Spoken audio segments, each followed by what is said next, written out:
YouTube? This is Roy. And this is Joey from ThirdDuelist, and today we're going to be taking a look at some more Red Eyes support, also taking a look at the new Archetype, the aromas, and just going through those.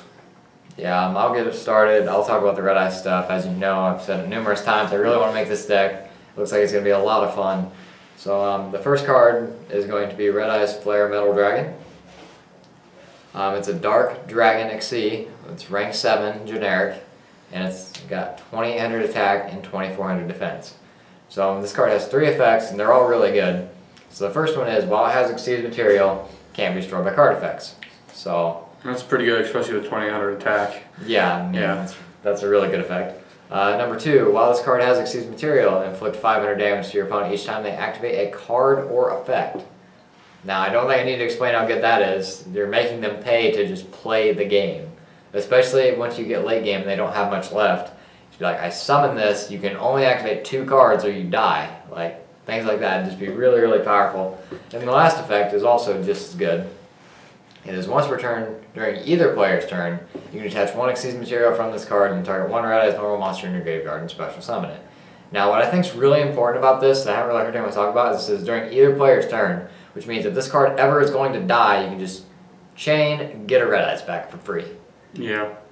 And with it being normal, and I'm assuming that includes the Gemini while in graveyard too. Yeah, it would.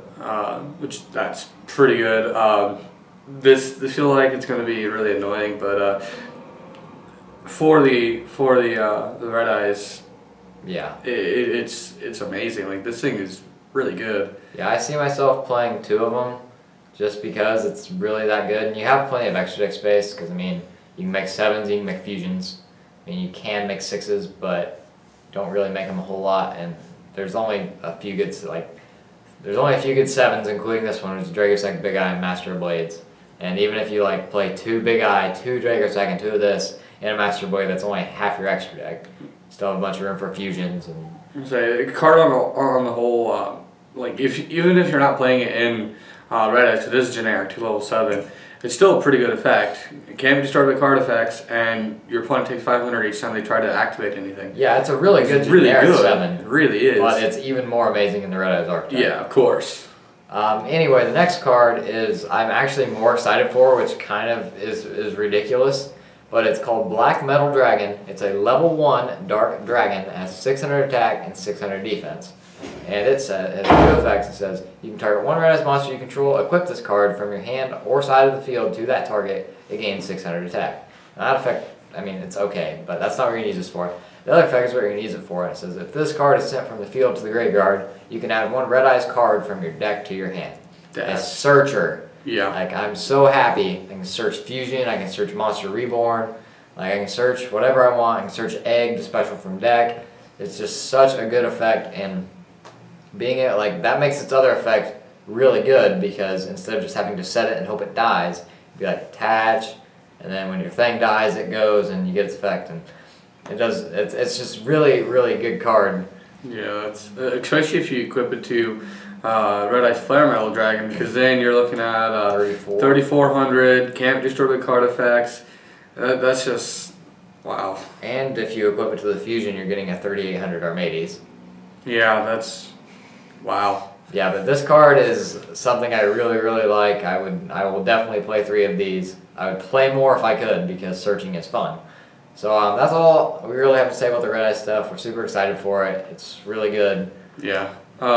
Moving on to the Aroma Archetype. I really like this, and I'm probably going to try to get it put together too. It seems really, really fun. If you don't know what it does, basically you get a whole bunch of really good effects when you have higher life points. So anyways, the field spell card, Aroma Garden. All of these have 2 effects for what I see. Once per turn, if you control an Aroma monster, you can gain 500 life points. Okay, just wait. After you activate this effect, all monsters you control gain 500 attack and defense till the end of your opponent's next turn. Not bad. Second effect, if an Aroma monster you control is destroyed by battle or card effect is sent to the graveyard, you gain 1000 life points. Okay, this is really good though when you get to the monsters. First one is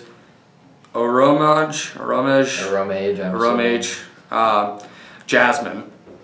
It's a light plant, level 2, attack 100, defense 1900. First effect, if you have more life points than your opponent, during your main phase, you can normal summon one plant type monster in addition to your normal summon set, except for itself. You only get that effect once per turn. The other effect is, once per turn, if you gain life points, you can draw one card. So, I'm really liking this card because if you have more life points than your opponent, which you should with this deck, you're going to summon this, you can do an extra normal summon with a lone fire, and then you can just do some shenanigans. And you draw cards, which is always good. Yeah. I think this is going to be one of the better ones. Yeah, I feel like this is kind of your main engine so far right now. Yeah. Keep in mind I haven't really done any testing. They're just like common plant type cards that I've kind of like thought around in my head with. Bonfire Blossom. Yeah. Dandelion. Yeah.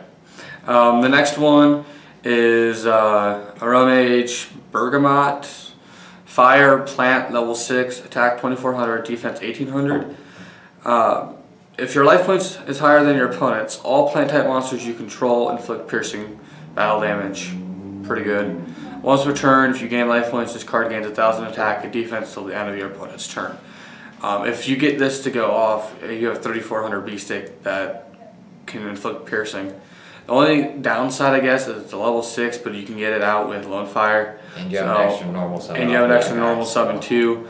So it's not going to be too bad. Be interesting. Maybe play 1 or 2. I mean, probably play 3 until there's more stuff. But I don't know. I'll probably only play 2 because it is level 6 and it's mediocre in my opinion. The next one is Oromage Kananga. Yeah. Earth Plant, level 3, attack 1400, defense 1000. If your life points is higher than your opponent's, all monsters your opponent controls lose 500 attack and defense. I mean, that's okay, I guess. I mean, it is a permanent loss, so I guess that's pretty decent. And I'm pretty sure that's each turn. Yeah. So I mean, if you can get this thing to stay and just stack, it's pretty good. It'll probably die. Yeah, but once per turn, if you gain life points, target one spell or trap card your opponent controls from that card to the owner's hand. I guess that's okay. It'd be better if it destroyed it. Yeah.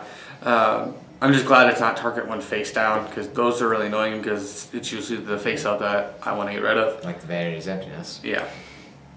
And the last one that's on here is Aromage Rosemary. Water, plant, level 4, attack 1800, defense 700. If your life points is higher than your opponent's, when plant type monsters you control battle the opponent, cannot activate monster effects until the end of the damage step. That's pretty good. I mean, it's no honest, nothing like that. Granted, it is only monster effects. But at the same time, like when it kills stuff, like your Fire and Ice Hands aren't going to trigger, Skulls aren't going to trigger, Burning Abyss aren't going to trigger. Yeah, which is really good. And then once per turn, if you gain life points, target one face-up monster in the field, change that monster's battle position. So I can see some pretty decent combos that you could possibly do with this and Bergamot. Basically switching their monster to defense and then having a 3400 B-Stick that can do piercing, and it doesn't get its effect because it's when plant type monsters you control battle. And there's just some interesting synergy going on here. I mean, granted it is an archetype, it's going to have synergy, but I'm really liking this. I think it's interesting that they're all different levels. That opens up a lot of synchro plays, I think, for your generic plant tuners, Spore, Glow Up, things like that. Yeah. So I think that's really good because I mean they're all different levels, so you can't really exceed with them. I don't really know what support they'll see in the future, but I feel like they could go like a synchro route. They like fusions a lot right now. They may go a fusion route, but I don't see it because they've been doing it a ton. But I think it has a lot of potential. It's really different, and I like that when they do things that are different. They don't just bring out more decks that are similar to old ones. Yeah. Quick question. Reborn Tengu, that's a win, right? Yes. Okay. I was looking through here at the attributes, and Jasmine is a light, Bergamot's a fire, Kananga is earth, Rosemary is a water. There's not a win one on here, but if you... I mean, there will be eventually. Yeah, I'm assuming there will be. But like, if you play like the Reborn Tengu plant thing and work this engine into it, You can play the Dragon Rulers assuming they don't get hit, which is for another video. But I don't know how consistent Dragon Rulers would be. yeah, I don't Out of know. each. But wouldn't really say Dragon Rulers, but like you could like just the Tengu plant engine, like cut it down and throw it in here. I think that'd be really good. yeah. But anyways, I want to be testing around with this, various things. Might try Gigaplants. I'm not sure how well it's going to be with Sylvans because they both have a field spell. Yeah, I don't think that'd work out very well. But I'm just going to try different things and try to find the best thing. I mean, I've got until August, so yeah, we'll get this on Dev Yeah. Pro at the end of April, and we'll have a field day. if you like the content that you just saw, you can click over here on all these other links and check out the rest of our channel. And if you liked our stuff, don't forget to leave a like, subscribe, and tell us what you thought in the comments below.